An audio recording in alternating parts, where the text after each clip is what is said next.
Greetings! This is my first attempt at a video, so bear with me. I'll be making short recommendations for what I believe are some of the better stories and good starting points for certain characters. And today will be an overview of everybody's favourite lunatic, the Joker. Starting with a classic, we have The Killing Joke. This was the first comic book I ever read. I personally loved it, and it was the start of my romance with comics, and is probably the reason why I've got no money left anymore. I won't be going into too much detail, and it will be spoiler free. I think that having your own holy plot twist Batman kind of moments for yourself is all part of the experience of reading comics for the first time. It was written by comic legend and homeless impersonator Alan Moore, who also wrote V for Vendetta and Watchmen, which are now big movies and everybody kind of knows them.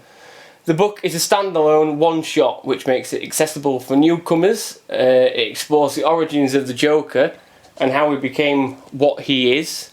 We've also got Barbara Gordon. She's featured in quite a life-altering moment for Barbara, but I won't ruin what happens in that either. You probably already know. It's one of my favourite ever books, and I would highly suggest anyone wanting to get into comics, Batman, especially the Joker, to read The Killing Joke. Next is The Man Who Laughs. This is a story of Batman's first encounter with Joker. It's a pretty good story. It's something I'd suggest for getting into Joker or Batman. This is another handy one-shot you can get pretty much in any bookshop or on Amazon or something.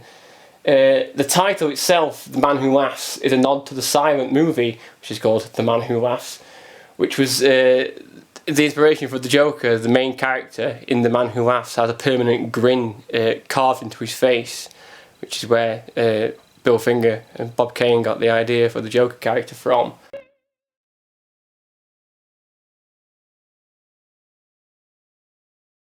A Death in the Family. You can see here that I've got it all in 4 parts, which is wonderful because it makes it extremely difficult to hold it up for the camera.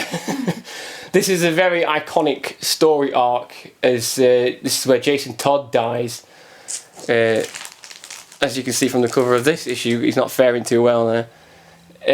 Jason was the second Robin after Dick Grayson, and nobody really liked him. That's not quite true, but DC asked readers to vote whether Jason lived or died, and he died.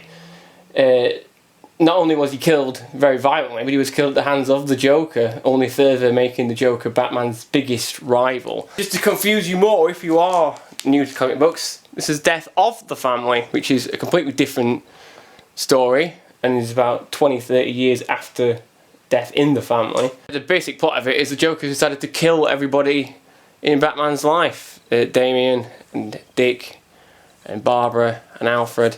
They're all in for it. One of the many, many reasons why I think that Scott Snyder will go down as one of the best comic writers of this generation. He's absolutely amazing, and he can write some damn good comics. This guy is unfucking believable. Also worth a quick mention is a one-shot graphic novel just called Joker. It's about the Joker, in case you might not have guessed. It came out around the time, I think, anyway, I might get corrected on it, around the time of the Dark Knight movie. And you can clearly see the influence in it because the design of the Joker looks a lot like Heath Ledger's Joker.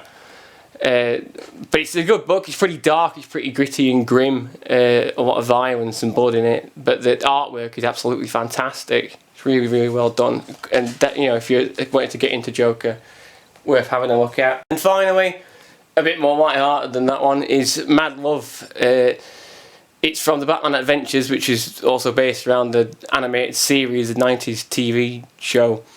It's predominantly based around stories to do with Joker and Harley, and it's all a bit more light-hearted and goofy, apart from where